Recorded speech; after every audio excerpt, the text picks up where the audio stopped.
ویسے تو اس پہ ایک اور ڈیمانڈ بھی بنتی ہے، میں وہ کرتا نہیں ہوں، کہ آپ کم از کم اس کے دباچے میں لکھ دیتے کہ یہ انجینئر صاحب کی ویڈیوز کی وجہ سے اللہ تعالیٰ نے ہمیں اس ہدایت تک پہنچایا ہے کہ ایک کتاب جو پچھلے 1000 سال سے چل رہی تھی ہمیں اب پتہ چلا ہے کہ یہ غلط تھا.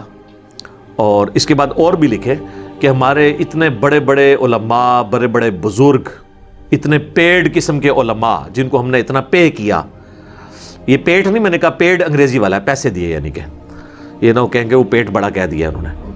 تو یہ بڑے بڑے پیڈ علماء جو تھے انہوں نے یہ چیز نہیں بتائی تھی جن کو ہم نے رکھا اس کام کے لیے تھا، انجینئر صاحب نے بتایا. اور اس کے بعد ایک اور جملہ، وہ تو خیر میں نہیں کہوں گا کہ آپ مجھے مجدد ڈکلیئر کر دیں کہ جس نے آ کے تجدید کر دی ہے تصوف کے اندر، یہ میں آپ سے نہیں کہوں گا، لیکن پہلے 2 جملے تو بنتے ہیں.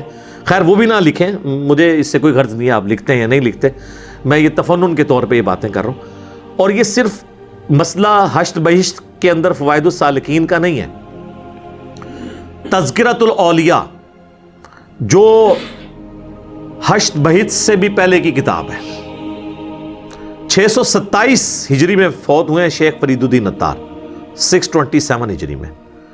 دنیا میں تصوف کے جو ڈکلیئرڈ بزرگ ہیں، یا اولیاء بھی کہتے ہیں، اولیاء اللہ تو نہیں میں کہتا، تصوف کے اولیاء،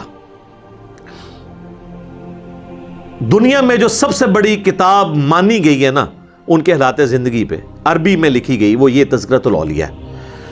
عرب و عجم میں اس کو لوگ جانتے ہیں. فرید الدین عطار نے لکھی، 627 ہجری میں فوت ہوئے، عربی میں لکھی، اس کا اردو ترجمہ بھی ہوا، شبیر برادرز نے بھی چھاپا ہوا ہے، اسی شبیر برادرز نے جنہوں نے حشت بہشت کو یہ اس طریقے سے ٹھیک کرنے کی کوشش کی ہے.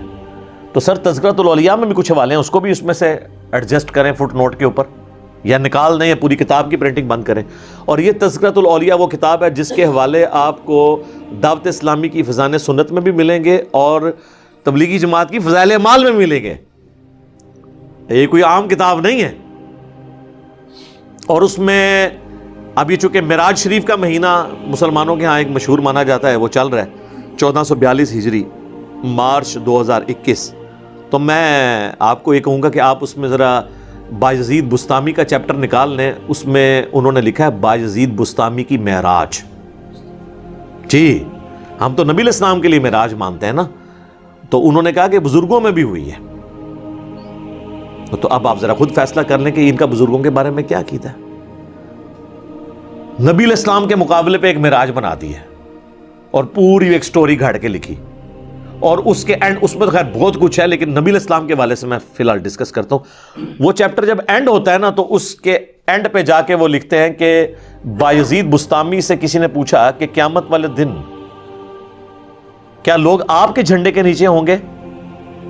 یہ پتہ نہیں کون بٹ دماغ ہے جس نے یہ سوال کیا ہے. ظاہر ہے بٹ دماغ، یہ قرآن و سنت تو نہیں پڑھا ہوا.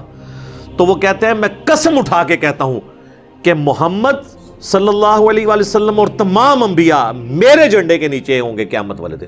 نعوذ باللہ من ذالک. سر آپ اگر میرے زمانے میں ہوتے تو میں آپ پہ 295C لگواتا، اگر آپ نے یہ بات کہی ہے. اور اگر آپ نے نہیں کی تو پھر اللہ کے حضور آپ کی پکڑ نہیں ہوگی انشاءاللہ تعالی. لیکن ظاہر آپ کے ماننے والے تو اس کی تعویل کر رہے ہیں. خود فرید الدین عطار نے اس میں تعویل کی ہے کہ یہ جو انہوں نے جملہ بولا نا، لوائی اعظم من لوائی محمد، میرا جھنڈا محمد کے جھنڈے سے بھی بڑا ہوگا، نعوذ باللہ، یا تمام انبیاء میرے جھنڈے کے نیچے ہوں گے.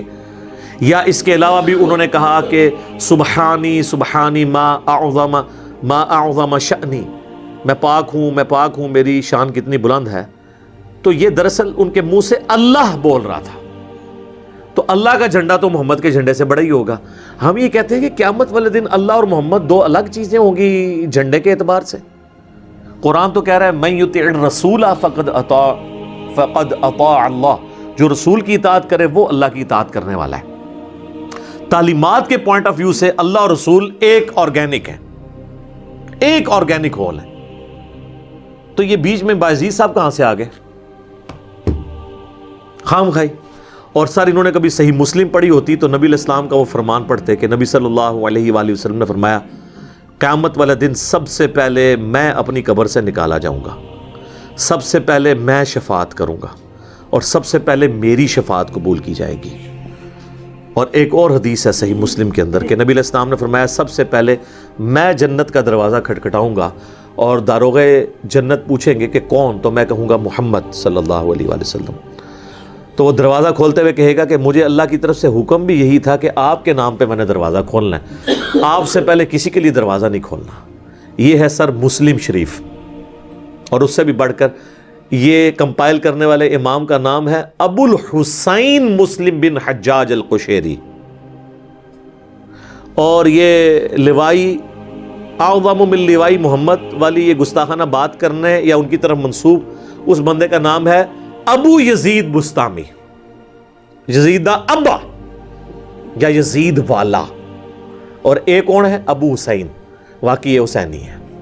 اور دونوں ایک ہی سن میں فوت ہوئے ہیں، یہ بھی 261 ہجری میں فوت ہوئے ہیں اور بایزید بستامی بھی 261 ہجری میں. وہ صوفیوں کے امام ہیں، یہ ہم مسلمانوں کے امام. ابو الحسین مسلم بن حجاج القشیری. تو وہ کہتے ہیں جی وہ انہوں نے کنیت بس ویسے ہی رکھ لی تھی. یزید کا مطلب ہے بلند اور جس کے مرتبے میں اضافہ ہوتا ہو، بڑھوتری ہوتی ہو. ہم کہتے ہیں کہ کوئی اور نام نہیں ملا آپ کو، ابو الاعلیٰ رکھ لیتے یار مودودی صاحب کی طرح. اور پھر دعویٰ یہ کرتے ہیں کہ روحانی طور پر امام جعفر کے مرید ہیں. وہ امام جعفر کون ہے؟ امام جعفر بن محمد بن علی بن حسین بن علی، سیدنا حسین کے پڑپوتے. ان کا مرید اپنی کنیت رکھ رہا ہے ابو یزید، اور امام مسلم اپنی کنیت رکھ رہے ہیں ابو حسین. کڈی وڈی کہانی ہے. میں دے آج ابو یزید اپنی کنیت رکھنے سے تیار نہیں ہے، تو جڑا ڈائریکٹ مرید ہے امام جعفر دا انہیں ابو یزید رکھ لی ہے. کہتے نہیں جی وہ یہ یزید تو صحابہ کے بھی نام ہے. وہ سر صحابہ کے نام ہیں، ہمیں نام سے چڑ نہیں ہے. ہم یہ کہتے ہیں کہ جب یہ واقعہ کربلا ہوا ہے اس کے بعد آپ جن لوگوں کو اہل بیت کے مرید بتا رہے ہیں وہ اپنے ساتھ یہ کیوں کر رہے ہیں؟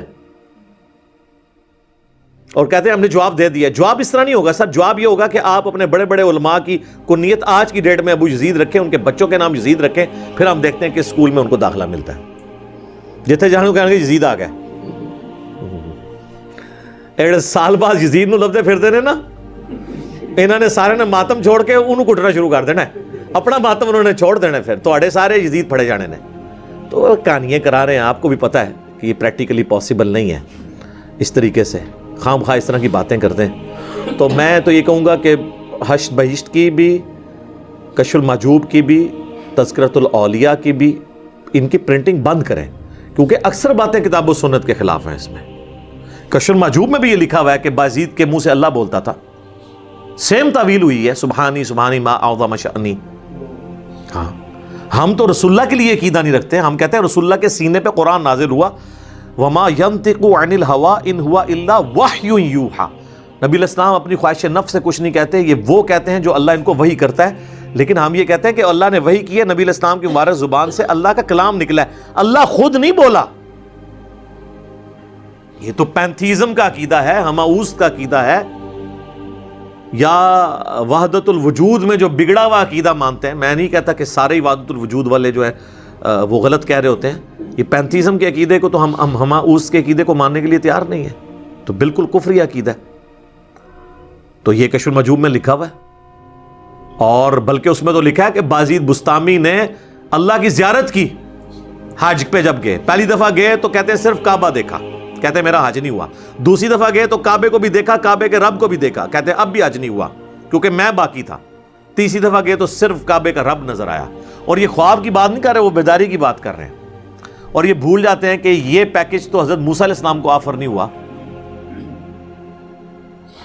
سورۃ الاعراف کی آیت نمبر 143 میں آتا ہے کہ جب موسیٰ علیہ السلام ملاقات کے لیے پہنچے کوہ طور پہ تو کہا کہ اے رب میری خواہش ہے کہ میں تجھے دیکھوں. تو اللہ تعالیٰ نے کیا فرمایا؟ لن ترانی، تم مجھے دیکھ نہیں سکتا، بلکہ تم پہاڑ کی طرف دیکھو. اگر یہ قائم رہا تو پھر تم کچھ سمجھنا کہ کوئی ایسا معاملہ ہو سکتا ہے. تو پہاڑ کی طرف انہوں نے دیکھا تو اللہ کو دیکھنے کی وجہ سے نہیں، انڈائریکٹ پہاڑ کی اس تجلی کی وجہ سے موسیٰ علیہ السلام بے ہوش ہو گئے. اور پھر انہوں نے اللہ کے حضور معافی مانگی کہ میں نے آندہ یہ خواہش کا بھی اظہار نہیں کرنا. اور بعض ڈائریکٹ جو ہیں وہ جناب اللہ کو دیکھ بھی رہے ہیں، اور معراج بھی ہو رہی ہے، تذکرۃ الاولیاء میں ہے. اور ان سب سے بڑھ کے شرمناک واقعہ کشف المحجوب میں وہ ہے جو میں سمجھتا ہوں جس کی کوئی تعویل ہی ممکن نہیں ہے. ویسے تو ان کی بھی نہیں ہے. وہ صحو اور سکر کے چیپٹر میں انہوں نے جنید بغدادی کے صحف کو صحف کرتے ہیں جو آپ پوری ہوش و حواس میں کوئی کام کریں. ایک صحف ہوتا ہے سین کے ساتھ, وہ ہوتی ہے بھول, جو سجدہ صحف بھی ہے, بھول کے 2 سجدے کرتے ہیں. ایک سواد کے ساتھ صحف ہوتی ہے عربی میں, اس کا مطلب ہوتا ہے کوئی چیز انٹینشنلی آپ کریں, آپ ہوش میں ہو پھر بھی آپ سے غلطی ہو جائے. تو وہ صوفیاء میں جو جنیدی سلسلے کے اسکول آف تھاٹ کے لوگ ہیں وہ صحف کو مانتے ہیں, اور اس میں دلیل وہ لے کے آتے ہیں کہ حضرت داؤد علیہ السلام کی بھی تو نظر ایک دفعہ اپنے صحابی کی بیوی اوریہ پہ پڑی اور وہ ان کو پسند آ گئی نعوذ باللہ, اور پھر انہوں نے اسے جنگ میں مروا کے خود اس سے شادی کر لی. تو اس پہ پھر انہوں نے اللہ تعالیٰ سے معافی مانگی. یہ پورا واقعہ تورات میں ٹیمپرڈ فارم میں موجود ہے, اور رچرڈ ڈاکنز اسی لیے پھر ان کی کلاس لیتا ہے نا کہ یہ تھے تمہارے پیغمبر جو یہ کام کرتے تھے. پھر یہ جواب تو نہیں دے سکتے, ڈاکن کا کیا جواب دینا ہے. تو یہی واقعہ کشف المحجوب میں لکھا ہوا ہے, اور اس سے انہوں نے لکھا کہ جنید بغدادی کا صاحب اس واقعے سے ثابت ہوتا ہے, اور اس میں حضرت داؤد علیہ السلام نے توبہ کی. پھر کہتے ہیں بایزید بستامی کا جو اسکول آف تھاٹ ہے وہ ہے سکر کا. سکر کہتے ہیں کوئی شخص اپنے ہوش میں نہ ہو اور کوئی ایسا کام کرے, تو ظاہر جب ہوش میں نہیں ہوگا پھر اس پہ گرفت نہیں ہوگی.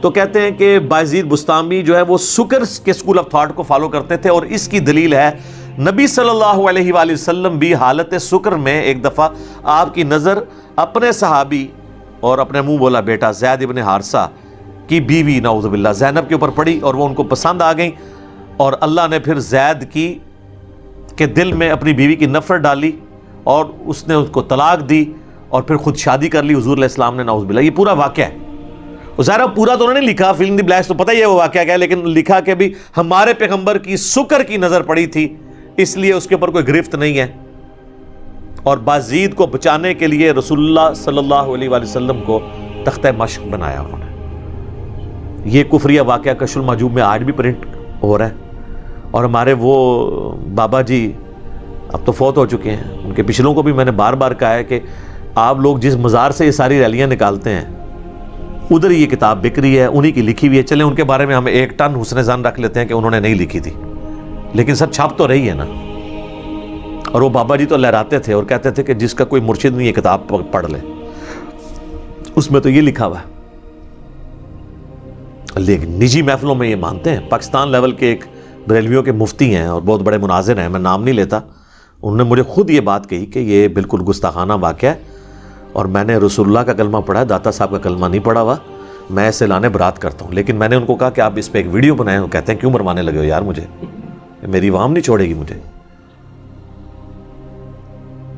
خیر ان سے بھی بڑے ایک بہت بڑے عالم ہیں, وہ تو لکھ گئے ہیں انجانے میں, پیر کرم شاہ صاحب الازہری, جن کا ترجمہ میں نے سامنے رکھا ہوتا ہے جمال القرآن جب میں درس قرآن کرتا ہوں. بحیرہ شریف والے جن کے لاکھوں سٹوڈنٹ ہیں دنیا میں, سب سے بڑا ان کے لائق ترین سٹوڈنٹ میں سے ڈاکٹر طاہر القادری صاحب ہیں, پیر کرم شاہ صاحب کے سٹوڈنٹ ہیں وہ. اور پیر کرم شاہ صاحب نے 1947 میں جب پاکستان بنا تھا اس سال انہوں نے دورہ حدیث کیا تھا اعلیٰ حضرت کے خلیفہ نعیم الدین مراد آبادی کے پاس. یہ اور مفتی احمد جان نعیمی یہ دونوں کلاس فیلو تھے. انہوں نے ضیاء القرآن کے اندر سورۃ الاحزاب کی تفسیر میں جہاں زید ابن حارثہ کا ذکر آتا ہے وہاں انہوں نے لکھا ہے کہ کافروں نے سازش کر کے ہماری کتابوں میں یہ واقعات داخل کیے ہیں. یہ زید ابن حارثہ کا اور رسول اللہ صلی اللہ علیہ وسلم کا وہ جو معاملہ ہے, انہوں نے تو اسے کافروں کی سازش قرار دیا ہے تصوف کی کتابوں میں. لیکن وہی پیر کرم شاہ صاحب ہیں, انہی کے مکتبہ ضیاء القرآن سے وہ چھپ رہی ہے کشف المحجوب, اور اس کا مقدمہ بھی پیر کرم شاہ صاحب نے لکھا اور کہا یہ بڑی اچھی کتاب ہے. میرا خیال ہے انہوں نے پڑھی تو ہوگی نہیں, اگر پڑھی ہوتی تو کم از کم یہ ہائی لائٹ تو کرتے. اچھا دیوبندیوں کو میں ایک ایج دوں گا, دیوبندیوں نے بھی کشف المحجوب کا ترجمہ چھاپا ہے. ان کے وہ بڑے صوفی باصفا ہیں عبد الرؤف صاحب, یہ دونوں ترجمے ہمارے پاس پڑھے ہیں. اس میں انہوں نے نا فٹ نوٹ پہ لکھ دیا ہے یہ صاحب اور سکر کے واقعے میں انہوں نے لکھا ہے کہ نہ جانے کیوں صوفیاء اس قسم کے واقعات سے سہارا لیا کرتے تھے, یہ پیغمبروں کی شان یہ واقعات نہیں ہیں. اس نے اپنے ایمان کا اظہار کیا ہے, لیکن اس نے یہ بھی مانا کہ صوفیاء نے لکھے ہیں. اس کے بعد اس کو یہ کہنا چاہیے تھا کہ جو رسول اللہ کا گستاخ ہو میں اسے بزرگ ماننے کے لیے بھی تیار نہیں ہوں, یہ بھی کہنا چاہیے تھا نا. ٹھیک ہے, تو وہ اپنا کچھ حصہ انہوں نے رکھ لیا تاکہ پتہ چل جائے کہ یار یہ بھی ہم نے کیا ہے. اور پیر کرم شاہ صاحب نے بھی علیحدہ سے تو مانا ہوا ہے, لیکن یہاں انہوں نے مقدمہ پورا لکھ دیا اس کے حق کے اندر. تو یہ بھی ہم نے بار بار اس کو ہائی لائٹ کیا کہ خدا کے لیے یہ ان کتابوں میں سے، بلکہ ان کتابوں کی پرنٹنگ بند کریں، ان کتابوں کے اندر تو بہت کچھ لکھا ہوا ہے. یعنی میں پورا ایک لیکچر دے سکتا ہوں کہ 90% سے زیادہ جو ہے نا اس کے اندر کہانیاں لکھی ہوئی ہیں. اگر آپ نے وہ کہانیاں سننی ہیں تو ہمارے سلمان مصباحی صاحب اکثر اسی میں سے واقعات بیان کرتے رہتے ہیں، تو وہ آپ سن سکتے ہیں، آپ خود پڑھ بھی سکتے ہیں. ہمیں تو ان چیزوں کے ساتھ جو رسول اللہ کو اٹیک کرنے والی چیزیں ہیں نا، نعوذ باللہ من ذالک، ایٹ لیسٹ اس کے تو اوپر ہم بات کریں گے نا. اب آپ دیکھیں یہ جو میں نے سب سے خطرناک عبارت بتائی ہے کشف المحجوب کی، صاحب اور سکر والی، زید بن حارثہ والا واقعہ، تو اس کی ایک بریلویوں کے چھوٹے سے بچہ ہے، وہ میں اس کو مفتی بھی نہیں کہتا، مولوی ایک چھوڑا انہوں نے چوگڑا، اس نے تعویل کی ہے. وہ کہتا ہے اس طرح کی گستاخی تو صحیح مسلم میں بھی موجود ہے. اچھا صحیح مسلم میں کیا گستاخی، وہ ذرا گستاخی سنیں اور کس طرح اس کو ریلیٹ کر رہا ہے. صحیح مسلم میں حدیث ہے کہ نبی علیہ السلام ایک دفعہ بیٹھے ہوئے تھے تو سامنے سے کچھ عورتیں گزری تو آپ کی نظر ایک عورت کے اوپر پڑ گئی تو آپ نے فوراً ہٹا لی. جو صحیح مسلم میں ایک اور حدیث ہے کہ اگر تمہاری پہلی نظر پڑ جائے کسی عورت پہ تو میرے رب نے حکم دیا کہ میں فوراً ہٹا لوں. نبی علیہ السلام نے ہٹائی اور پھر آپ اپنے گھر میں گئے، اپنی بیوی کے ساتھ ازدواجی تعلق قائم کیا، پھر واپس آئے اور آپ نے فرمایا کہ اگر تمہاری اچانک نظر کسی عورت پہ پڑ جائے تو وہ فوراً اپنی بیوی کے پاس آئے، کیونکہ اللہ نے اس کے پاس بھی وہی چیز رکھی ہوئی ہے، یوں اس چیز سے اس عورت کا خیال اس کے دل سے دور ہو جائے گا. تو بالکل یہ ایک نارمل بات ہے جو نبی علیہ السلام نے کی ہے. اس کو وہ اس سے ریلیٹ کر رہا ہے جو کشف المحجوب میں لکھا ہے کہ جی وہ زید ابن حارثہ کی بیوی پہ حضور کی نظر پڑ گئی اور پھر زید ابن حارثہ کے دل میں اپنی بیوی کی نفرت پڑ گئی، کیونکہ حضور نے تو اللہ کو خوش کرنا تھا نعوذ باللہ، اور تاکہ وہ طلاق دیں پھر حضور شادی کر لیں. شادی تو ہوئی لیکن وہ اس وجہ سے نہیں ہوئی، وہ سورۃ الاحزاب میں ہے اللہ تعالیٰ نے یہ رسم توڑنی تھی کہ منہ بولا بیٹا اصل بیٹا نہیں ہوتا، اس لیے حضور کا رشتہ کروایا سیدہ زینب کے ساتھ. اللہ نے قرآن میں اس کی ریزن بتائی ہوئی ہے. ٹھیک ہے، وہ کہتا نہیں قرآن میں لکھا ہے تم اپنے دل میں ایک بات چھپاتے تھے اور اس بات سے مراد یہ تھی. وہ بات یہ نہیں تھی، اس بات کا ذکر قرآن میں موجود ہے. حضور علیہ السلام معاشرے کے بھی شرم کرتے تھے کہ یہ کیا کہیں گے، کل تک بیٹا بنایا ہوا تھا آج اپنی بہو کے ساتھ شادی کر رہا ہے. لیکن اللہ تعالیٰ نے کہا نہیں، جب بڑا بندہ یہ رسم توڑے گا نا تو رسم ٹوٹے گی. تو حضور تو شرماتے تھے، حضور تو کئی جگہ شرماتے تھے. سورۃ الاحزاب میں آتا ہے کہ تم جب نبی کو مسئلہ پوچھنے جاتے ہو، ان کے گھر بیٹھے رہتے ہو اور بیٹھ کے گپیں مارتے رہتے ہو، حضور علیہ السلام شرم کی وجہ سے تمہیں وہاں سے اٹھاتے نہیں، حالانکہ آپ کو تکلیف ہو رہی ہوتی ہے. آپ بخاری مسلم میں حدیثیں اٹھا کے دیکھیں، حضور کی بیویاں، گھر ہی اتنا تنگ تھا وہ ایک کونے میں یوں دیوار کے ساتھ لگ کے بیٹھ جاتی تھی یوں پردہ لے کے. اب ظاہر ہے کوئی بیٹھک لادہ نہیں تھی، اب وہ ایک ڈیڑھ گھنٹہ لوگ مسئلے پوچھ رہے ہیں، حضور کی بیوی ایسے سائڈ پہ بیٹھی ہے. اب مجھے بتائیں کتنی تکلیف دہ چیز ہے. حضور پھر بھی قرآن میں آتا ہے کہ حضور تمہارا حیا فرماتے، اللہ نے فرمایا میں حیا نہیں کرتا ہوں، آمدہ سے کوئی مسئلہ ہو فوراً پوچھو اور نکلو. رسول اللہ تمہارا خیال کرتے ہیں لیکن اللہ حق بات کہنے سے نہیں شرماتا. تو حضور علیہ السلام کی تو ایک مبارک عادت تھی. تو آپ دل میں کیا چھپاتے تھے کہ یہ لوگ کیا کہیں گے، لیکن اللہ نے فرمایا ہم آپ کے پیچھے کھڑے ہیں، انشاءاللہ آپ کے ذریعے اس رسم کو توڑیں گے. تو وہ اس بریلویوں کے اس چوزے نے کہا کہ جی مسلم شریف میں بھی گستاخی ہوئی ہے، تو یہ کیوں نہیں ہائی لائٹ کرتا. اب مجھے بتائیں ان دو واقعات کا کوئی تعلق ہے؟ ہاں، تعلق کس طرح ہوتا میں آپ کو بتاتا ہوں. اگر ہوتا کہ نبی علیہ السلام کی اچانک نظر جس عورت پہ پڑی، جیسے ہی وہ اپنے گھر پہنچی اس کے خاوند کی نفرت اللہ نے اس کے دل میں ڈالی اور اس نے اس عورت کو طلاق دی اور وہ عورت چل کے حضور کے پاس آ گئی اور حضور نے اس سے شادی کر لی. پھر یہ کشف المحجوب والی گستاخانہ عبارت بننی تھی. تم اللہ کے بندو اللہ سے ڈرو. ایک گدھے کے اوپر کالی اور سفید لکیریں پھیر کے زیبرا نہیں بنایا جا سکتا. ٹھیک ہے جی، تو تم اپنی جو ہے وہ گدھوں والی عبارتوں کو چھپانے کے لیے ان پہ کالی اور سفید لکیریں پھیرتے ہو بخاری مسلم کی. شرم کرو. اللہ نے پھر تم پہ ایسے لوگ چھوڑے ہوئے ہیں جو تمہیں پکڑ لیں گے اور پھر وہاں چھوڑ کے آئیں گے کہ جہاں آپ کی پبلک آپ کو پھر پوچھے گی کہ یہ آپ کے ساتھ ہو رہا کیا ہے. اور ہم اس پہ کوئی غصہ نہیں کھائیں گے، ہم صرف آپ کو عرض کریں گے کہ مرنے سے پہلے اے مسلمان کر لے اس پہ غور. کتابوں کا خدا اور ہے، بابوں کا خدا اور. یعنی جو خدا رسول کا تعارف ہمیں کتابوں سے ہوتا ہے وہ اور ہے، اور جو بابے جس طریقے سے ان کا تعارف کروا رہے ہیں وہ غلط ہے. یہ نہیں ہے کہ وہ کسی اور رسول خدا کو مانتے ہیں، نہیں، اسی رسول کو مانتے ہیں، اسی خدا کو مانتے ہیں وہ. اور یہ بال لوگ کہتے ہیں، یہ کہتا جی ہمارے بزرگوں کا ہمارا خدا اور ہے. تو یہ ان کو بھی پتا ہے میں کس سینس میں بات کر رہا ہوں. اور اگر پھر بھی سمجھنا نہ آئے سر، آپ کے اپنے اعلیٰ حضرت نے بھی یہی لینگویج یوز کی ہوئی ہے. لیں آج نئی بات لے لیں. اعلیٰ حضرت نے نا دیوبندیوں اور اہل حدیثوں کے خلاف ایک کتاب لکھی ہے یہ بتانے کے لیے کہ دیوبندی اور اہل حدیث، جس کو وہ کمبائنڈ طور پہ وہابی کہتے ہیں، یہ اللہ کے گستاخ ہیں، ٹھیک ہے؟ اور اس کتاب کا نام ہے سبحان سبوح، پاک اور جس کی تعریف کی جاتی ہے، وہ اللہ کے دفاع پہ انہوں نے لکھی ہے۔ جس طرح حسام الحرمین رسول اللہ کی عصمت کی دفاع پہ انہوں نے دیوبندیوں کی گستاخانہ عبارتیں ہائی لائٹ کی ہیں نا، اللہ کے خلاف دیوبند اور اہل حدیث کی جو گستاخانہ عبارتیں ہیں نا، وہ ہائی لائٹ کی ہیں اس کتاب میں سبحان سبوح۔ اس میں درجنوں جگہ لکھتے ہیں وہ وہابیوں کا خدا، وہابیوں کا خدا، وہ ہر الٹی بات نا وہ اس خدا کی طرف منسوب کر کے کہتے ہیں وہابیوں کا خدا تو یہ کرتا ہے، وہابیوں کا خدا تو کشتی لڑتا ہے، وہابیوں کا خدا تو یہ کرتا ہے، وہ ساری گندی گندی باتیں، حالانکہ ان کو نہیں پتا تھا کہ وہابیوں کا خدا کون ہے، اللہ۔